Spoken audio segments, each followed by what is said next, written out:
It's a pleasure for me to be taking part in this concluding session of the conference today.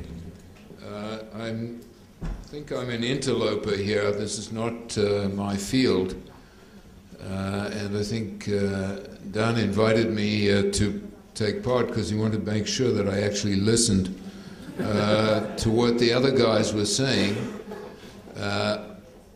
I would like to. I'm supposed to be the chairman, which means that I'm the guy who sits there sending notes to the people who are speaking longer than they should. And I assume that you're all extremely disciplined. In fact, one of the speakers even comes from the interdisciplinary college, so that should make sure that you're okay, I'm not. And the others are well-disciplined American academics, but then we've got to take care of Dunn himself, and not sure how to do that. I just want to start with a few slides which I think you all have seen, and you've probably seen them during the day. And it's the issue really of the seriousness of the issues that confront the educational system in light of the changing demographics of Israel and of the student body of the school, of the student body in the schools. And the numbers are extremely dramatic. I mean, you probably all know them. I sort of knew them, but when you look at them, they're even more frightening than what you read in the newspaper. So let me just present 3 slides, and then I'm going to ask Dan to make a presentation, and then we'll ask the others to come up on the stage, and we'll have a discussion. Well, now there's the first question: how do I move this thing? Okay. The first slide worth looking at is what's happened to the composition of schooling. And it's really quite remarkable. We're looking at the end of each decade. And in the start of the 60s, between state religious and state schools, there were 44,000 students, and in the ultra-Orthodox and the Arab schools altogether, there were 10,000. So the non-state was less than a quarter of the school population at that time. When you get to well, it's not non-state. The Arab is also state, but it's a separate educational system. When you get to 2009, 2010, that is the start of the current decade. Oh dear, the numbers have vanished, so I can't tell you about those numbers, but let's look at the forecast for 2015. According to that, the state religious and the state will have a total of 71,000, which is exactly the number that the combination of the ultra-Orthodox and Arab schooling systems will have. That is, from less than a quarter to 50 to equality is what's happening. Now, that would all be fine if the quality of education were the same in the two places, but unfortunately the quality of education is not the same in the two sets of systems. In fact, in the 4 sets of systems. I had the privilege of being at the OECD when we were applying for admission, and the Minister of Education gave a very good presentation on the system, including the fact that there are these four systems of education. And at the end, somebody stood up, it was actually an Austrian, and he said, I don't understand how you can think you're building a nation if you've got four different streams of education with not very much in common among them. I thought, oh gosh, this guy really doesn't understand the Middle East at all, which is true, but what he said is also true. And it's a severe and very serious problem that the quality of education is very varied among important groups of the population.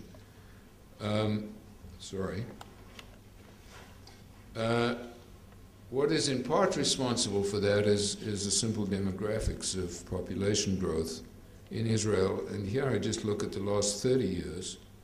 You'll see that the non-ultra-Orthodox Jewish population declined from 80% to 68% of the population. That's a massive change. It's practically almost 0.5% a year decline. And the Arab population increased, not that much actually, from about 16% to a little over 20%. The ultra-Orthodox from about 4% to 7%. But if you look below, you'll see that the growth rate of the ultra-Orthodox population has been accelerating, while that of the Arab population has been declining, and the non-ultra-Orthodox Jewish population is more or less stable. But these trends, if they continue, combined with the differential qualities of education in the different streams, tell us that this sad picture is not going to improve. And this picture is where we stand where Israeli schools stand in the PISA tests. In reading, in 36th place, in math, 41st, and in science, 41st, and those gaps are very large indeed.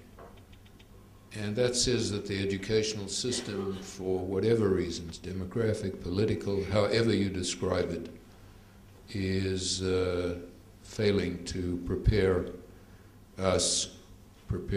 Israel for the modern world. And we're falling further and further behind. We're living, as you all know, off the investments and the achievements of the past. And unless these trends can be turned around, and it doesn't have to be trends in the demographics, it's trends in what's happening in the schools that has to be turned around.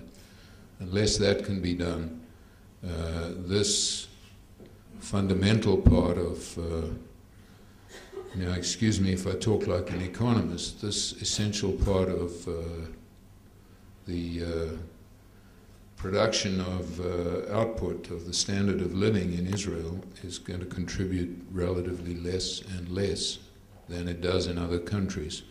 I believe Eric Hanushek presented a dramatic estimate of what would happen if Israel, to what would be the present discounted value of what would happen if we could raise the standard of education in Israel to the PISA average.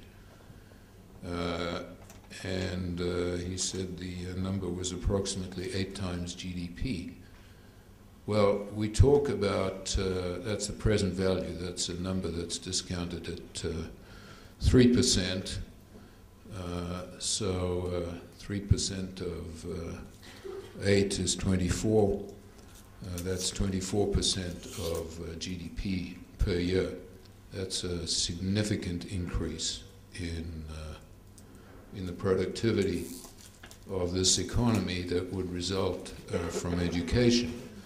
From improvements in education, and the reason you get those dramatic numbers, which are far greater than you would get by improving the road system or building better airports or improving physical infrastructure is that in every production function that's known, labor accounts for about 2/3 of output and capital only for about 1/3. And if you can improve the quality of labor, you're doing better. So we have a massive challenge facing Israel. The current government is struggling with it.